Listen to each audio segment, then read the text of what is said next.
As far as the financial goals are concerned, as far as impact investing is concerned, the difference between traditional investing and impact investing is that there are different types of investors.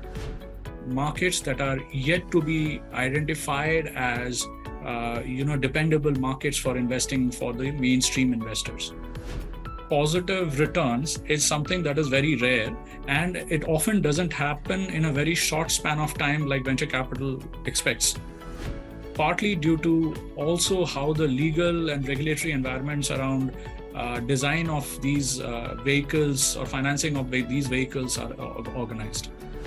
Meaning that once the company is larger and more successful, the promoters of the companies own very little share if they finance their entire growth only through equity. We come in and help the promoters retain a larger portion of their company shareholding. Hello and welcome to a very special podcast series, Unusual Suspects. I'm your host, Gaurav Chaudhary.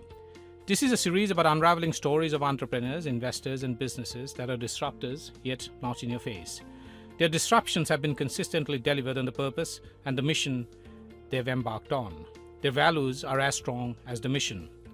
While they're ruthless in pursuing their ambition, they don't stray from being leaders who are not just admired for the vision and relentless pursuit, but also for how they're building an ecosystem of believers who consistently push the boundaries. They allow principles to take precedence over ad hocism. For them, profitability is as important as scale, creating and leading new categories and innovations. In each episode, I speak to one such leader, talking to her or him or them about their businesses, lives, inspirations, interests, challenges, pivot moments and turning points, successes, failures, agonies and ecstasies, and of course the little joys of business and life. It is as much about their personal life stories as about their entrepreneurial journeys. Unusual Suspects streams on Earshot.in, Spotify.com, Apple Podcasts, Google Podcasts, MoneyControl.com, and a host of other podcast streaming platforms. For this episode, I'm delighted to have Avishek Gupta, Managing Director and CEO, Caspian Debt, an organization working on impact investment, investing, and providing customized debt to companies building a better world. Over the years, Caspian Debt has funded over 225 social enterprises, startups, and financial institutions across sectors. The company is promoted by Caspian, a pioneering impact investment firm with the track record of supporting breakthrough companies and entrepreneurs across a range of high-impact sectors. Caspian has debt-funded more than 130 companies with varied business models, including technology or brick and mortar. Welcome to Unusual Suspects, Avishek. Thank you, Gaurav. It's a pleasure being here and nice to meet you. Let me start off with a very basic question for my own understanding and the benefit of our listeners. What is impact investment? Importantly, what is not impact investing? Abhishek? So Gaurav, the entire this term impact investing came about somewhere around 2009 or 2010. It was defined as a type of investing which is done with the intention of creating not just financial returns like a normal investment is supposed to create, but also create positive social or environmental impact. Now, while the term got coined somewhere around 2009 or 10, this kind of investing has been continuing for a fairly long time, even before that. Different people called it by different names, but primarily, if you look at the way how impact investors operate or investors invest, you would see that while making the investment, they will not just have a financial target or return to achieve. They would also typically have some sort of social or environmental impact goals. Now, as far as the financial goals are concerned, as far as impact investing is concerned, the difference between traditional investing and impact investing is that there are different types of investors. Some investors are okay with getting just the return of capital.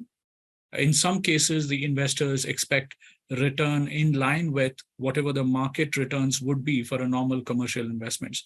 But the common theme across all of them is that they would expect some social or environmental benefit to come alongside that.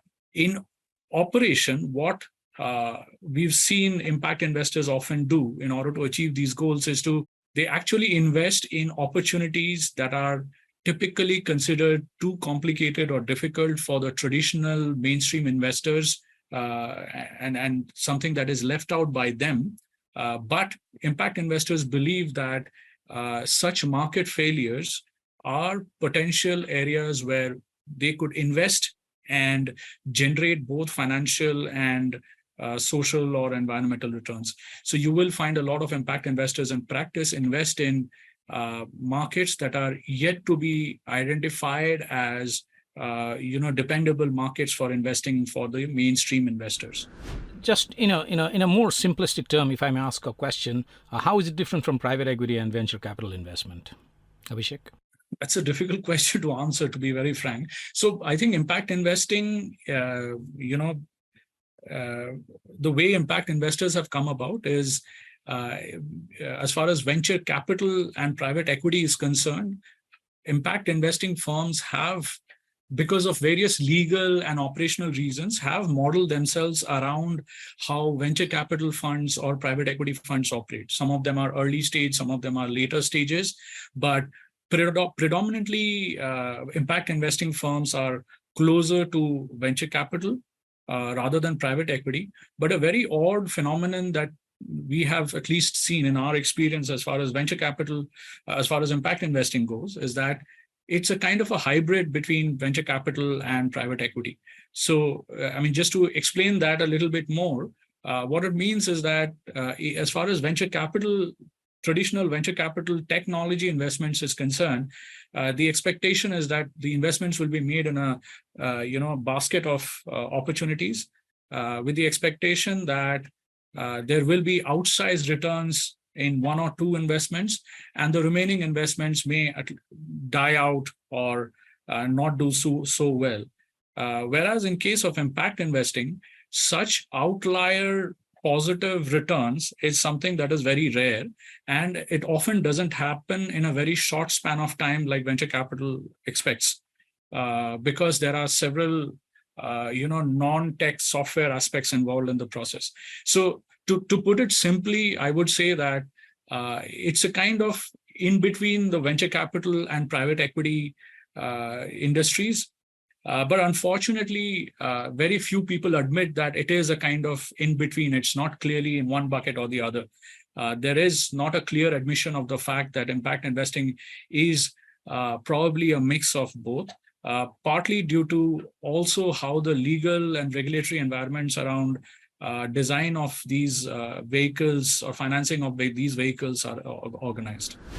Abhishek, you are a corporate lending financial services company that offers custom debt products to professionally managed small or mid-market companies and startups founded by first-generation entrepreneurs with ambition to grow the company in a responsible, transparent, and sustainable manner. Help me understand this. What does this entail? How does it work, Abhishek? Yeah, so, what we've seen over the last 15 or 20 years or so, the opportunities for professionals to set up businesses in different sectors and growing these businesses has kind of gone up. Entrepreneurship is a career option nowadays. Earlier, it wasn't so. There was a very few people who would take up such options. But the issue is that a lot of such professionals who have the academic background or the experience to set up such businesses and run, even though they may have very solid expertise in the business, or they have the ability to lead or build teams that can help in achieving their goals as far as the businesses in those sectors are concerned, more often than not, these entrepreneurs are first generation entrepreneurs. They are building asset light businesses, meaning that even if they have they're kind of, say, for example, building an organic food products company, they will do everything but may not own land or factories to actually process the products and sell. Now, the way traditional lending works is that for loans of a few crores, which enterprises of this sort require, traditional lending organizations like banks and non-bank finance companies would typically not want to lend such large amounts unless these companies are profitable for at least 3 years, unless there is mortgage collateral available to be given as security. Now, like I mentioned, the kind of companies that we are talking about are asset light by design. And oftentimes, so basically what that means is that they do not have mortgages to be offered as collateral. So they become ineligible for traditional bank financing. And oftentimes, a lot of these entrepreneurs raise external venture capital equity to grow their business fast, because even if they make profits and grow slowly, the amount of investment required to actually build the business is higher than what the profits can enable. So they raise money from external institutional sources or external sources like venture capital equity investors, and they focus on growing the business first by hiring senior people or building technology that is probably more suited to a larger organization, which means that in the current year, they are loss-making. But that is by choice, not because the business is floundering or because the business is not doing well. And the venture capital equity investor is there to tell them that, look, whatever losses you're making, operating losses you're making in the business, I am there to fill up for that. Here is an investment from my side. So such companies decide to be loss-making in the current year or the immediate years with the aspiration that they will become profitable in future by growing very fast. And the venture capital equity investor is ready to support them in that path. Now, if you look at the traditional lending models, like I mentioned, they expect 3 years of profitability at least. Now, in this venture capital funded model, that 3 year of profitability is something that cannot be expected in early or growth stages. That is where we come in. We provide loans to both venture capital backed companies and bootstrap companies where the mortgage collateral is not available, and hence they are eligible for bank finance. But the companies may or may not be profitable, and hence they may not be eligible for traditional bank or financial institutions credit. Those are the kind of situations that we provide debt for. So it's in a way a version of venture debt. But again, the kind of sectors that we operate in, we have a specific focus on companies that operate in sectors that create some form of positive social or environmental impact. So we work in very specific sectors like sustainable food and agriculture, clean technologies, affordable education, healthcare, water and sanitation, and so on.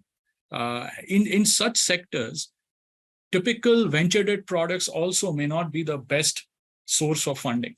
So what we do is we kind of bring in or blend, the best of different types of world, right? From commercial lending to, various types of, customization that can be done, that is typically done by fintech companies, understanding of the specific business. We blend all of that and provide capital that is actually suitable for these kind of companies, that helps them grow without leading to any form of dilution or reduced dilution of shareholdings for the promoters.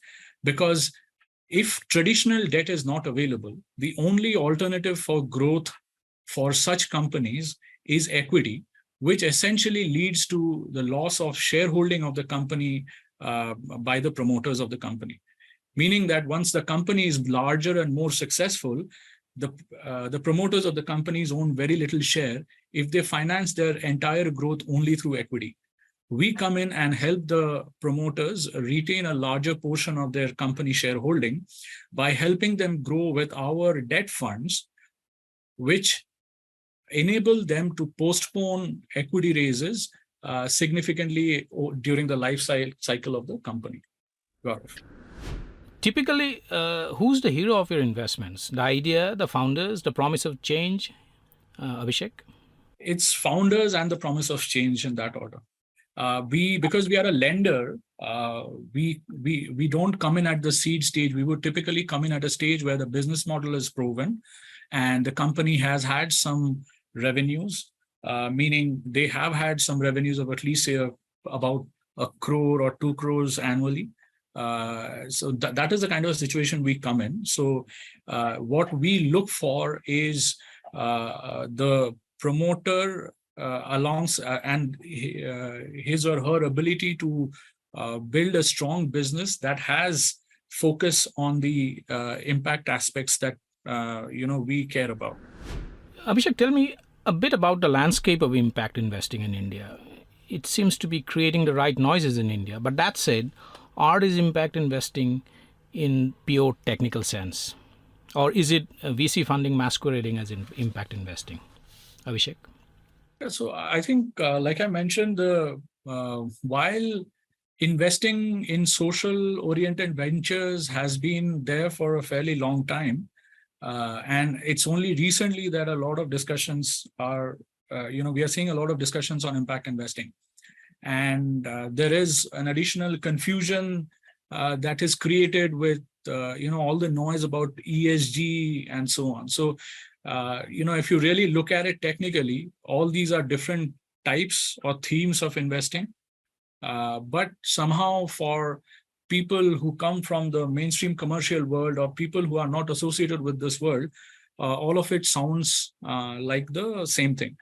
But if you really keep it at that, and this is again my personal opinion, is that I think one of the key factors or the key features of impact investing is the ability or intention and ability to measure the social and environmental impact or returns that are created as a part of the process. Because we have the ability to measure the financial returns because we have globally accepted standards on how to measure financial returns. There is a definitive or a concrete sense around how we should go about measuring those financial returns.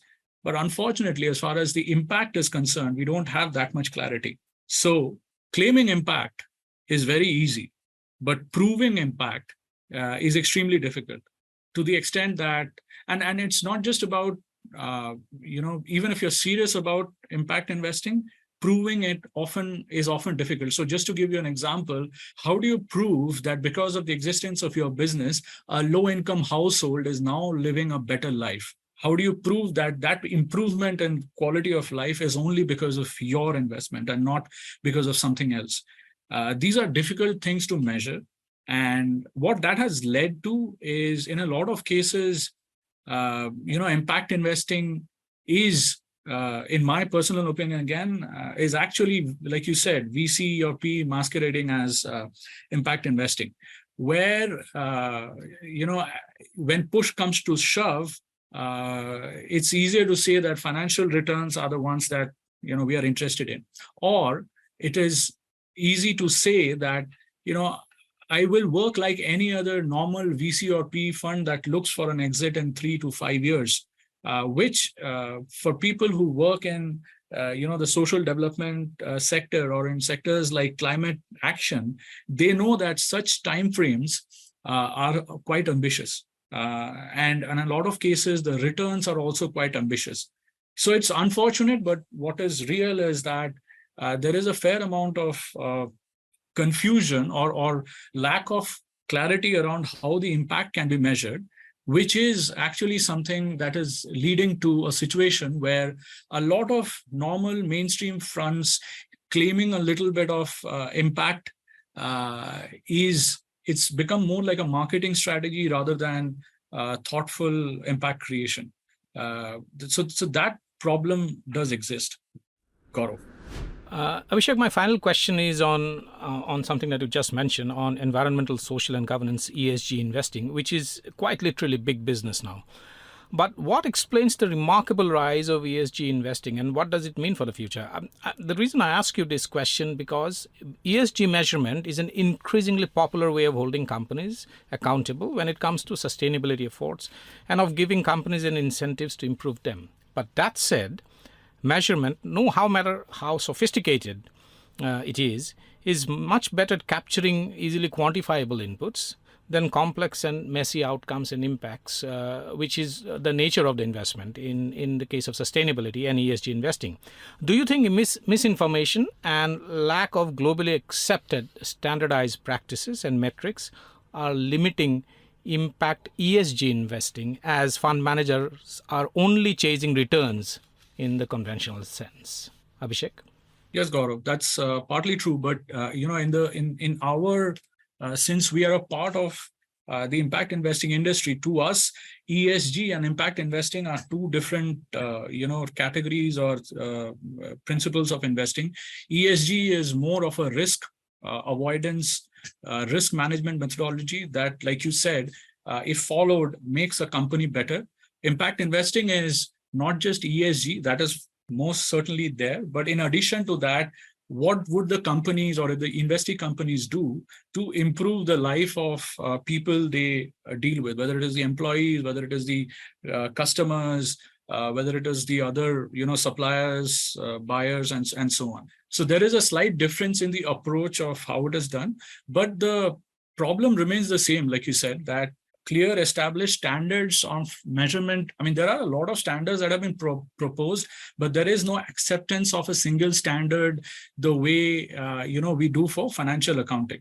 Having said that, if you really look at the methodology followed for financial accounting and using which we arrive at valuations for companies, even that is nebulous.